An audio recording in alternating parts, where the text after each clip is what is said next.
On va aller plus loin avec vous, Flore Simon. Bonjour Bonjour Flore. Elisabeth. Malgré cette annonce du chef de l'État, nouvelle constitution, pas beaucoup d'avancées, il faut le rappeler, autour de l'avenir institutionnel de l'île.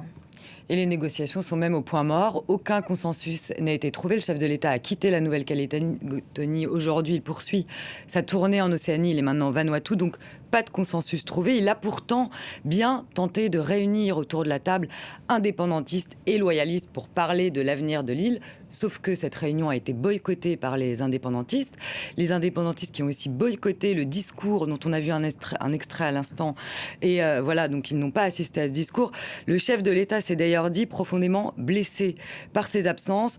Donc on voit que les négociations autour d'un accord sont pour l'instant toujours au point mort, avec un chef de l'État qui est donc parti de Nouvelle-Calédonie tout à l'heure. Alors, il faut le rappeler, la Nouvelle-Calédonie dispose d'un statut particulier. Des accords avaient d'ailleurs été signés en 88, puis 10 ans après en 98.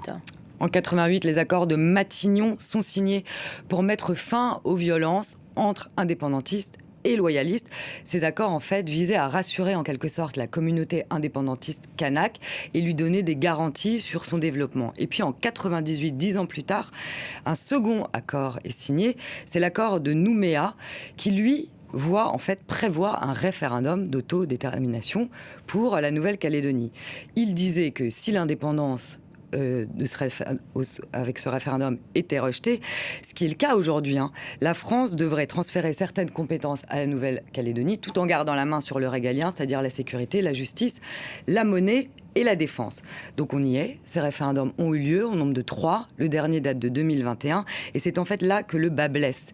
C'est ce référendum, les 3 référendums se sont soldés par un non à l'indépendance.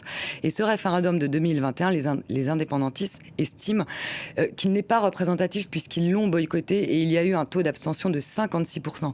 Donc ils refusent de se baser sur ce dernier résultat. Ce qu'Emmanuel Macron, lui, dit que non, les référendums ont eu lieu, donc aujourd'hui, la Nouvelle-Calédonie ne veut pas être indépendante. L'autre point de blocage, c'est le gel du corps électoral qui avait été mis en place au moment de cet accord de Nouméa et qui limite en fait le droit de vote des habitants qui se sont installés récemment sur l'île. Et Emmanuel Macron a eu un mot d'ailleurs sur ce corps électoral, puisqu'il veut avancer lui sur les négociations, sur le statut de l'île. Il a dit qu'il promet des annonces sur ce corps électoral.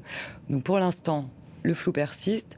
Aucune annonce, aucune avancée. Le chef de l'État n'a pas donné de précision sur le futur statut de l'île. Et puis, il est maintenant parti au Vanuatu. Donc, affaire à suivre. Mais c'est vrai que les accords de Nouméa ont pris fin. Il va falloir trouver commencer des négociations pour le statut de la Nouvelle-Calédonie. Merci beaucoup, Flore Simon.